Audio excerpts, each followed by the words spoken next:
Em dia de leve correção no Ibovespa, leve queda, o Banco do Brasil está subindo um pouquinho, mas chegou a disparar aqui no começo do dia quase 5%, pós-publicação do seu resultado do quarto trimestre de 2025 e 2025 como um todo. E eu estou aqui para pegar os principais pontos, aquilo que você precisa guardar, porque, vamos lá, são muitas informações, você não tem tanto tempo assim, você precisa filtrar. Na era da informação, da modernidade, a grande dificuldade é filtrar os dados, porque os dados, eles estão disponíveis, talvez até em excesso. Como filtrar? Então eu estou aqui para isso. Vem comigo. Vamos começar aqui justamente pelo Guidance de 2026. O Guidance da gestão, ou seja, a projeção de dados futuros. É uma estimativa, a gente viu como eles erraram em 2025. De todo modo, aqui a gente vai ver que as projeções são razoáveis. Primeiro, é a partir do número que a gente chega a uma interpretação. Carteira de crédito, ou seja, o aumento da carteira. O banco espera um aumento de apenas 0,5% aqui na faixa mínima. Seria praticamente estabilidade na carteira de crédito. Até 4,5%. Eu diria que você deveria ficar no meio do caminho. 1,5%, 2%. A gente vai ver ali, já antecipo para você, que o crescimento da carteira de crédito foi de 2%. Então deve ficar mais ou menos nesse patamar. Ao passo que esse crescimento estaria mais concentrado em pessoas físicas, porque cresceria entre 6% a 10%. Enquanto que em empresas, você poderia ter um decréscimo da carteira em 3%. E em agronegócio, também um decréscimo de 2%. Isso mostra a postura cautelosa do Banco do Brasil em relação a empresas e agronegócio. Por que pessoa física teria um crescimento maior? Porque é onde você tem mais oportunidade, você tem crédito consignado, por exemplo. Margem financeira, ok.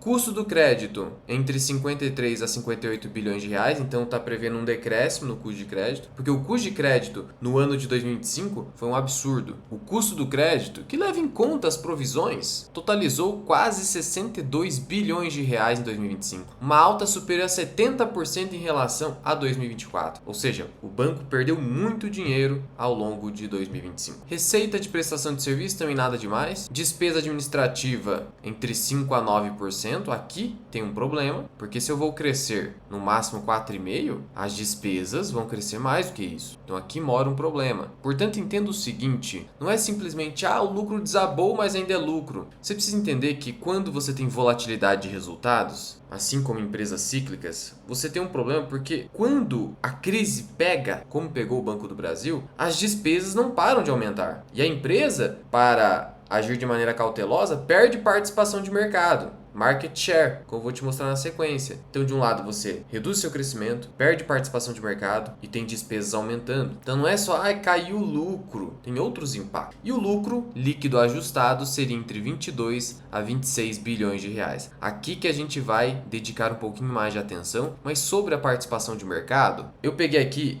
o resultado do terceiro trimestre de 2025 para te mostrar o seguinte, e isso no agronegócio, que é o grande foco do Banco do Brasil, como você sabe. Em setembro de 2025, o Banco do Brasil detinha 48,7% de participação nos financiamentos do setor, sendo que no ano de 2024 tinha chegado a 50%. É só pegar a apresentação institucional referente a 2024. E agora, no quarto trimestre, fechamento de 2025, e essa informação você tem aqui na página 85 da análise de desempenho, é só vir aqui na central de resultados do Banco do Brasil, análise de desempenho, quarto trimestre, você tem uma participação que caiu para 48,3%, então segue caindo. Por quê? Porque o banco está cauteloso. Isso está errado, Luan? Não, precisa ser cauteloso agora mesmo. Precisa focar naquilo que é mais seguro. Só que o problema, como eu disse, é que as despesas aumentam e os concorrentes, o que eles fazem? Eles pegam essa fatia. Bradesco, por exemplo, um pouco mais agressivo no agro, pegando fatia, a concorrência pega. E como eu falei, vamos se dedicar aqui ao lucro líquido, à inadimplência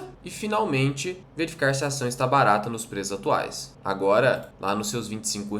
Bom, só passando aqui pelo desempenho do banco, os seus destaques. Luan, não entendo essa diferença entre lucro líquido ajustado, que é o que consta aqui das projeções do banco e que aparentemente o mercado adota, e o lucro líquido contábil. Qual é a diferença? Porque tem diferença aqui, no quarto trimestre de 2025, o lucro foi de 5,7 bilhões de reais, só que o lucro líquido contábil foi inferior a 5 bilhões. E aí, da mesma forma, 2025 todo, lucro líquido ajustado pouco mais de 20 bilhões, ao passo que o lucro líquido contábil foi pouco inferior a 18 bilhões de reais. Qual lucro eu adoto nas minhas estimativas? Pois é, você precisa olhar para o lucro líquido contábil, seja por prudência, seja porque você precisa entender como que o banco chega ao lucro líquido ajustado. Quais são os ajustes feitos? A gente já vai ver isso. Então já se inscreve no canal, clica aqui embaixo no botão de gostei para você não perder nenhum vídeo e esse vídeo chegar a mais pessoas para entender esses pontos aqui. Tivemos algo positivo, talvez tenha gerado alta nas ações hoje, patrimônio líquido evoluindo. Aqui um ponto positivo. O fato de o banco estar mais cauteloso e também segurando mais dinheiro, distribuindo menos dividendos, com payout de 30% que foi confirmado para 2026, isso ajuda a ter um patrimônio líquido maior e também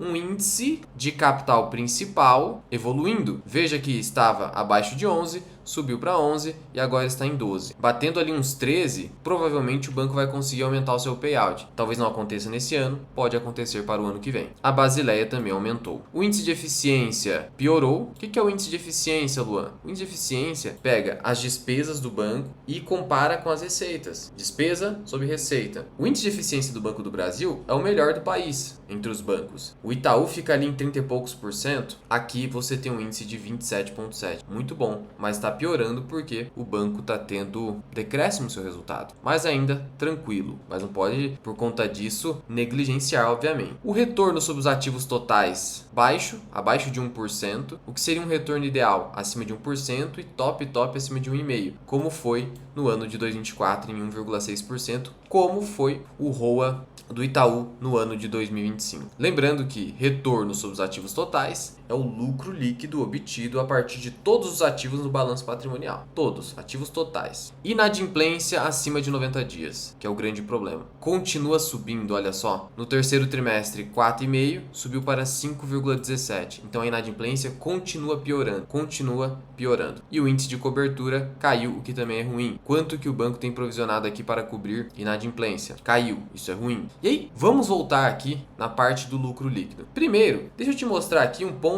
um tanto quanto esquisito. Pelo menos dá para dizer que tem uma certa obscuridade. Para isso, vamos aqui na seção de inadimplência e cobertura. Como eu falei, a inadimplência piorou em todas as linhas de negócios. Pessoa física nem se fala, agronegócio superou 6%. Só para você ter uma ideia, a inadimplência do Itaú ficou abaixo de 2%. A do Banco do Brasil está em 5,17% e sem ponto de inflexão. Ou seja, ainda não há no gráfico de evolução da inadimplência um ponto de virada, ou ao menos uma estabilização. Isso é negativo, dificulta o banco conseguir crescer novamente. Mas olha só aqui, olha essa menção. A inadimplência acima de 90 dias alcançou 5,17%, impactada por um caso específico na carteira de títulos e valores imobiliários de uma empresa do segmento atacado, no valor de 3,6 bilhões. Olha a perda que teve aqui, 3,6 bilhões, uma empresa do atacado. O banco não revelou, provavelmente querendo evitar processo judicial de indenização por violação à reputação de uma empresa, ou até para não atrapalhar um relacionamento de longo prazo com essa empresa que o banco queira ter, não sabemos. Então manteve isso aí e é importante você ficar ciente que isso aí pode ser um problema, e já vem sendo, por isso que a inadimplência aumentou e aí o banco fala, sem esse efeito, a inadimplência teria sido de 4,88, mas ainda assim uma evolução, já que no terceiro trimestre essa inadimplência estava em 4,51. Evolução aconteceria de qualquer forma. Agora, vamos voltar aqui no lucro líquido ajustado. Veja que o banco divulga esse lucro, tanto que em 25 divulgou 18, aí falou,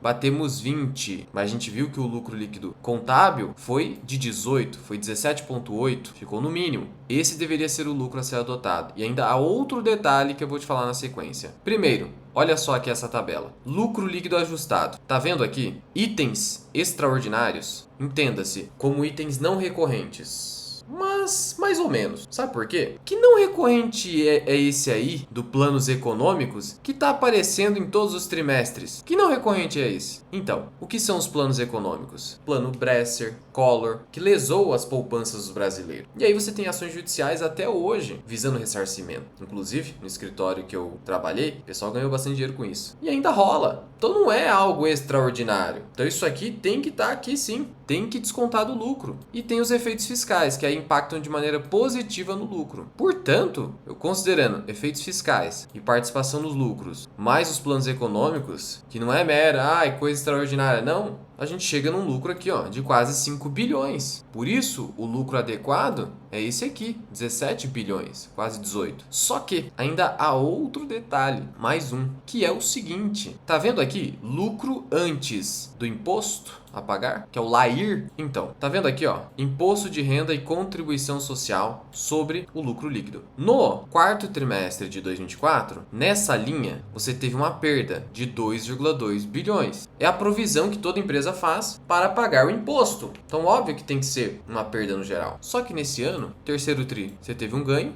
de 716 milhões e no quarto tri você teve um ganho de 1,8 bilhão. Não fosse esse ganho, esse lucro aqui teria sido mais próximo de 4 bilhões, talvez até abaixo disso. Então o lucro efetivo foi de 4. Ok, Lu, mas o que é isso aí? O que é esse ganho que inflou o lucro líquido? Inclusive o lucro líquido contábil. Isso aqui decorre de uma medida provisória. A medida provisória é essa aqui, ó, 1314 de 2025. E aí veja só o comentário do Banco do Brasil a respeito dessa medida provisória. O banco iniciou, em outubro, a operacionalização do BB Regulariza Dívidas Agro e do programa BNDES Liquidação de Dívidas Rurais para liquidação ou amortização de dívidas de custeio e investimento e CPR de produtores rurais. Até dezembro de 25 foram contratados quase 23 bilhões de reais, beneficiando mais de 15 mil produtores. Em virtude disso, desse programa, que consta nessa medida provisória, que é para salvar o produtor rural, que passou por eventos climáticos adversos. Em virtude disso, olha só, resultou no benefício da dedução em crédito tributário, um crédito fiscal, que foi previsto aqui no artigo 6º da medida provisória, que está aqui. Não vou ficar entrando em detalhes jurídicos para não deixar o vídeo muito chato, mas o fato é que, por conta dessa medida provisória, o banco, ao conceder essa linha de crédito rural especial, ganhou o crédito fiscal. Então eu vou lá, faço uma renegociação de dívida junto ao Banco do Brasil para amortização ou liquidação. Liquidação é findar com a dívida anterior, amortização é reduzir o tamanho. Então eu faço a renegociação. Isso gera o quê? Eventual perda, a princípio, para o banco, mas essa perda vai ser suportada pelo banco? Não, mas pelo Tesouro Nacional, via crédito fiscal. É um incentivo para o banco fazer essa linha de crédito. E aí isso entrou como crédito. Então é por isso que, ao invés de eu ter uma perda aqui imposto, eu tive um ganho. Só que isso aqui é não recorrente e temporário. Vai acabar. Então, cuidado com o lucro. Na verdade, pelo menos 1 bilhão aqui está distorcido. Então o lucro real foi de 16 mais ou menos. 16,5, no máximo 17 bi. Sendo assim, uma projeção válida de lucro não é 22 não, mas sim entre 19 e 20. Eu vou ficar com 20, um pouquinho mais otimista. E a partir desses 20 bilhões que você vai traçar um preço teto. Sendo assim, vamos traçar aqui um preço teto, ou ao menos projetar aqui o múltiplo para 2026. Preço-lucro. Vamos lá. Então, se eu vou ter um lucro de 20 bilhões, como que eu faço a projeção do lucro por ação? Eu divido 20 mil pela quantidade de ações do Banco do Brasil. Aqui no Investidor 10, basta clicar em empresa e pegar aqui, ó, 5.730. 5.730. Eu chego a 3,50 por ação. 3,50. 3,50. Esse é o lucro por ação. Como a ação está custando R$25, preço-lucro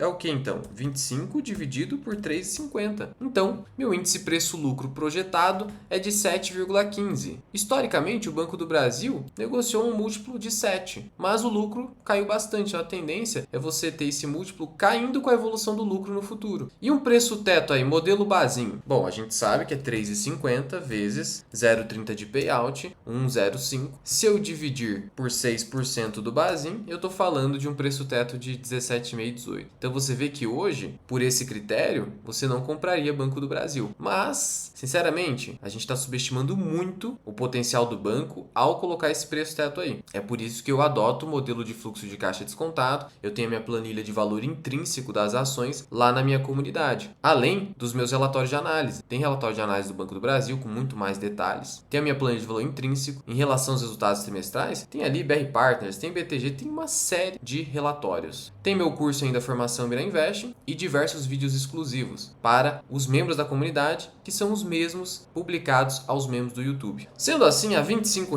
Banco do Brasil está caro? Não, tecnicamente não está caro. Ainda mais pensando numa recuperação do banco a partir de 2027. Pelo método Bazin, a margem de segurança fica excessiva e aí você larga o banco de lado. Fluxo de caixa descontado, tem ali o nosso valor justo na comunidade. Em termos de múltiplos, estaria na média histórica, mas como o banco é mais cíclico, a tendência é esse múltiplo cair. Então, um múltiplo mais alto como está hoje ali, perto da média, um pouco acima da média, parece um bom múltiplo, pensando no banco mais cíclico que depende do agronegócio. E sobre o resultado do Banco do Brasil, o que a gente pode concluir? Cuidado com o lucro ajustado. Cuidado. Segundo, resultado foi inflado por efeitos fiscais da medida provisória que trouxe a renegociação, trouxe ali um crédito especial no âmbito rural. Tem ali uma inadimplência forte, crescente, uma empresa do atacado, 3,6 bi em face do Banco do Brasil, está perdendo participação de mercado. Tudo isso se reflete em uma necessidade de alta margem de segurança, mas também 18 pode ser um pouco exagerado, claro que seria bom, pensando para quem quer aportar mais. Por outro lado, isso deve ser difícil de acontecer, salvo, sei lá, uma evasão de investidores estrangeiros aqui do país, que estão sustentando essa alta de 2026. Mas em linhas gerais, era isso que eu queria trazer aqui para você. Se quiser se aprofundar ainda mais, tem a nossa comunidade. Qualquer dúvida ou sugestão, comenta aqui embaixo. E aqui em cima eu vou deixar um vídeo para você, onde eu expliquei o motivo de eu estar investindo na Odontoprev.